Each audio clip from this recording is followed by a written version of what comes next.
Na manhã de 6 de novembro de 1956, desenrolou-se um momento decisivo da história geopolítica. Harold Macmillan, o chanceler do Tesouro Britânico, pegou o telefone em Londres. Do outro lado da linha estava o governo em Washington, D.C. A mensagem que recebeu foi direta e desprovida de cortesias diplomáticas. A mensagem era clara. A Grã-Bretanha deve retirar suas tropas do Egito imediatamente. Se eles se recusassem, os Estados Unidos estavam preparados para liquidar suas enormes reservas de libras esterlinas no mercado aberto, o que teria destruído efetivamente o valor da moeda em uma única tarde. Macmillan viu-se incapaz de discordar. Ele simplesmente não podia. Naquele exato momento, o Banco da Inglaterra estava perdendo suas reservas cambiais em um ritmo insustentável. A libra esterlina, que havia reinado como a moeda de reserva dominante no mundo por mais de um século, estava a apenas 8 dias de um colapso total. É uma constatação impressionante que levou apenas 8 dias para desmantelar o Império Britânico, não décadas ou anos de declínio gradual. Não se quisecou, mas 8 dias desde a invasão inicial até uma rendição humilhante. A arma utilizada para conseguir isso não foi uma bomba atômica ou um ataque militar convencional. Foi um ataque cambial calculado. Antes de explorarmos as profundezas desta narrativa, é importante notar que esta é uma análise histórica e não constitui aconselhamento financeiro. Você deve sempre realizar suas próprias pesquisas independentes. Esta é uma crônica do que acontece quando a principal moeda de reserva do mundo perde seu lastro fundamental. Essa sequência de eventos aconteceu com a Grã-Bretanha. E a questão urgente hoje é se um desenvolvimento semelhante está ocorrendo atualmente para os Estados Unidos. Para compreender plenamente a magnitude do que os britânicos perderam, é preciso primeiro entender a dimensão do que eles um dia possuíram. Em 1900, a libra esterlina representava mais de 60% de todas as reservas cambiais globais, enquanto o dólar americano estava em zero. Mais de 60% de todo o comércio internacional era liquidado em libras. A zona esterlina, uma vasta rede de nações que usavam a libra ou vinculavam suas próprias moedas a ela, estendia-se por todo o globo, da Austrália e Índia até Hong Kong e o Caribe. A força da libra não derivava apenas do ouro. Era sustentada pelo imenso alcance militar britânico. Guarnições britânicas estavam estrategicamente posicionadas do Egito ao Bahrein e Singapura. O Canal de Suez era frequentemente chamado de veia jugular do Império Britânico. Essas instalações militares serviam como garantia para as rotas comerciais globais, e essas rotas, por sua vez, geravam o comércio massivo que estabeleceu a libra esterlina como moeda mundial. Sob essa fachada de força, porém, havia uma fraqueza estrutural fatal. As reservas estrangeiras de libras líquidas eram 3 a 4 vezes maiores do que as reservas reais de ouro dos britânicos. Enquanto os detentores internacionais não reivindicassem seu dinheiro simultaneamente, o sistema permanecia funcional. Mas no momento em que a confiança global começou a rachar, a matemática subjacente tornaria-se letal. A crise finalmente eclodiu em 26 de julho de 1956, quando o presidente egípcio Gamal Abdel Nasser agiu para nacionalizar o Canal de Suez. Ele usou o nome Ferdinand de Lesseps, o construtor original do canal, como uma palavra de código secreta para as forças armadas egípcias assumirem o controle da via navegável. Em resposta, Grã-Bretanha, França e Israel lançaram uma invasão militar coordenada. Do ponto de vista puramente tático, a operação foi um sucesso. O canal foi tomado com êxito. No entanto, os Estados Unidos perseguiam objetivos estratégicos completamente diferentes. O presidente Dwight D. Eisenhower instruiu o secretário do Tesouro, George Humphrey, a preparar uma venda massiva das reservas americanas de títulos do governo britânico denominados em libras esterlinas. Essa medida sozinha foi suficiente para derrubar a libra. Ao mesmo tempo, Eisenhower bloqueou o acesso da Grã-Bretanha aos seus direitos de saque junto ao Fundo Monetário Internacional, FMI. Sem acesso a esses fundos, A Grã-Bretanha carecia de capital para financiar as importações vitais de petróleo e alimentos necessárias para sua sobrevivência. O Banco da Inglaterra continuou a sangrar. Pesquisas acadêmicas da Queen's University estimam que as perdas atingiram 116 milhões de dólares apenas na primeira semana. Em meados de novembro, as perdas totais das reservas haviam crescido para 400 milhões de dólares. As reservas da Grã-Bretanha caíram efetivamente em um abismo. Macmillan foi forçado a ceder. Um cessar-fogo foi declarado em 6 de novembro, exatamente 8 dias após o início da invasão. O preço para um resgate financeiro foi nada menos que a total humilhação nacional. O FMI finalmente concedeu um empréstimo de 1,3 bilhão de dólares, mas este estava condicionado a uma exigência não negociável: a retirada total e imediata de todas as tropas do Egito. Isso significava que cada soldado, cada tanque e cada navio tinha que partir. O primeiro-ministro Anthony Eden, abatido pela crise, renunciou em janeiro. Embora a Libra tenha conseguido sobreviver à sua taxa de câmbio anterior, ela estava essencialmente em aparelhos de suporte vital, uma condição que não duraria para sempre. É aqui que a narrativa histórica torna-se de importância crucial para os americanos de hoje. O que se seguiu não foi um colapso súbito e explosivo, mas sim um sangramento lento, que durou uma geração inteira. Esse processo manteve os cidadãos britânicos comuns e os poupadores presos em uma moeda que perdia valor, sem opções viáveis de fuga. Um detalhe crítico, frequentemente negligenciado, é que de 1939 a 1979, um período de 40 anos, a Grã-Bretanha manteve controles cambiais rigorosos. Durante esse tempo, os cidadãos comuns eram legalmente proibidos de retirar seu patrimônio da libra esterlina. Eles não podiam comprar francos suíços legalmente, não podiam abrir contas bancárias no exterior e eram impedidos de comprar ouro fora do país. Eles estavam efetivamente enclausurados em uma moeda moribunda. Em 18 de novembro de 1967, o governo de Harold Wilson desvalorizou a libra da noite para o dia.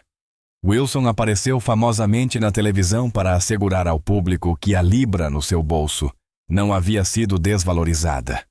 Foi uma mentira descarada, e o público sabia disso. 2 meses depois, Wilson anunciou uma retirada militar total de todas as bases a leste de Suez, incluindo Malásia, Singapura e o Golfo Pérsico. Em 1971, a retirada estava completa, e o status da Grã-Bretanha como potência mundial estava efetivamente no fim. Para os poupadores britânicos, as consequências foram devastadoras. A inflação começou como um processo insidioso antes de acelerar rapidamente. Em 1974, a inflação atingiu 16% e em 1975, impressionantes 24%. Em um único ano, 1/4 do poder de compra de um cidadão simplesmente desapareceu. Entre 1956 e 1975, a libra britânica perdeu cerca de 60% do seu valor total. O choque do preço do petróleo em 1973 agravou a situação consideravelmente. Como a Grã-Bretanha havia abandonado recentemente sua presença militar no Golfo, não possuía mais influência nem bases para afetar a situação. Os preços do petróleo quadruplicaram. Mineradores de carvão domésticos entraram em greve, o que levou o primeiro-ministro Edward Heath a implementar uma semana obrigatória de 3 dias. Fábricas operavam por 3 dias e ficavam às escuras por 4. Enquanto as luzes se apagavam em toda a Grã-Bretanha, o valor da libra continuava a se extinguir. O ouro poderia ter servido de refúgio para esses poupadores. O preço do ouro em libras esterlinas subiu de cerca de 12 libras esterlinas e 50 por onça para mais de 360 libras esterlinas em 1980. No entanto, devido aos rigorosos controles cambiais, a maioria dos cidadãos estava legalmente impedida de comprar ouro internacionalmente. Eles foram forçados a assistir suas economias de uma vida inteira derreterem. Essa era a sua única realidade. Enquanto os ricos encontravam brechas, usando ativos estrangeiros pré-existentes, fundos offshore nas ilhas do Canal, ou conexões bancárias suíças, o poupador médio, o aposentado, o professor e o operário fabril não tinham tais opções. Eles permaneceram presos em uma moeda que se desvalorizava pela duração de suas vidas adultas. Agora devemos examinar como o dólar americano ascendeu para substituir a libra esterlina. Em 14 de fevereiro de 1945, o presidente Franklin D. Roosevelt, retornando da Conferência de Yalta e a apenas algumas semanas de sua morte, encontrou-se com o rei Ibn Saud a bordo do USS Quincy. O rei nunca havia deixado a Península Arábica antes. O acordo que fizeram foi inequívoco: proteção militar americana em troca de acesso garantido ao petróleo. Por 3 décadas, o ouro serviu de âncora para o dólar à taxa de $35 por onça. Mas em 1971, o presidente Richard Nixon quebrou essa âncora, e o dólar precisava de um novo alicerce. Em 1974, Henry Kissinger negociou o arranjo do petrodólar com a Arábia Saudita. O acordo previa que o petróleo seria precificado exclusivamente em dólares e que as receitas excedentes seriam reinvestidas em títulos do Tesouro Americano. Em troca, a América forneceria armas e segurança regional.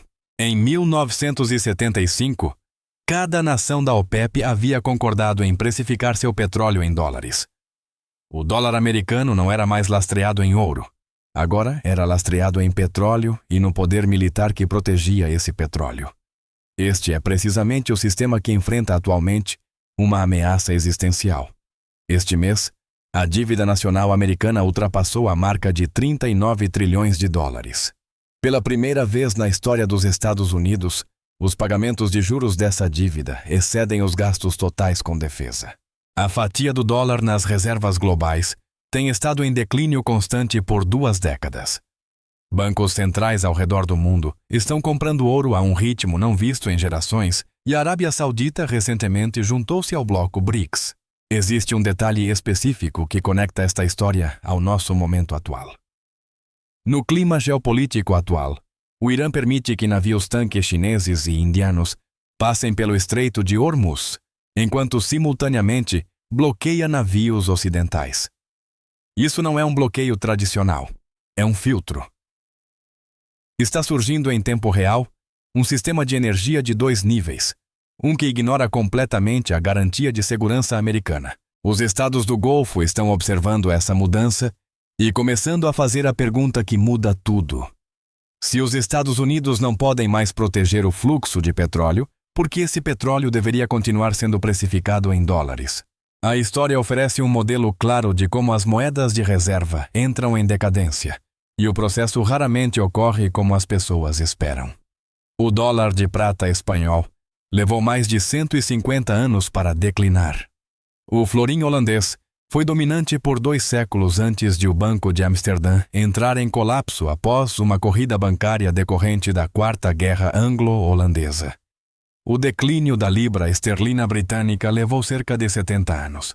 Desde o momento em que os EUA ultrapassaram economicamente a Grã-Bretanha na década de 1870 até a clara dominância do dólar na década de 1950.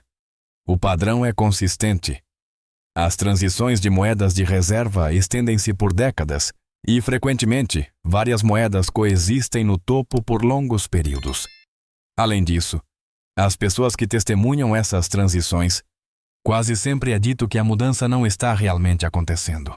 Assim como Harold Wilson disse ao público britânico que a libra no seu bolso estava bem, quando obviamente não estava, os líderes modernos oferecem garantias semelhantes.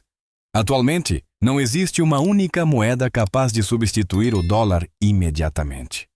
O yuan chinês é prejudicado por controles de capital, o euro enfrenta profundos problemas estruturais e uma moeda única do BRICS ainda não existe. O dólar não desaparecerá amanhã. No entanto, a libra também não desapareceu da noite para o dia. Ela morreu de morte lenta ao longo de 30 anos. Durante essas 3 décadas, cada poupador britânico que depositou sua confiança no sistema perdeu a maior parte do seu poder de compra. Aqueles que reconheceram a mudança precocemente e moveram seu patrimônio para o ouro, imóveis ou ativos estrangeiros foram os que preservaram o que tinham. O mecanismo subjacente de desvalorização da moeda permanece o mesmo. Apenas a moeda em si mudou. A questão fundamental permanece idêntica. Pense nos milhões de pessoas como Margaret, que manteve suas economias em libras porque confiava em seu governo. Controles cambiais mantiveram-na presa em uma moeda desvalorizada por 23 anos. Quando Margaret Thatcher finalmente removeu esses controles, 60% do poder de compra de Margaret havia sido apagado. Ninguém o roubou tecnicamente. A inflação simplesmente o consumiu enquanto o governo mantinha a fachada de que tudo estava bem. Governos não emitem avisos antes de desvalorizarem suas economias de uma vida. Eles simplesmente realizam a desvalorização e depois afirmam ao público que ela nunca ocorreu.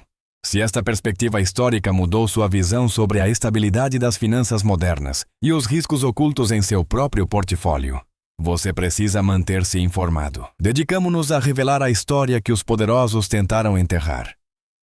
Inscreva-se em nosso canal e curta este vídeo para se juntar a nós na busca pela verdade e na preparação para o futuro.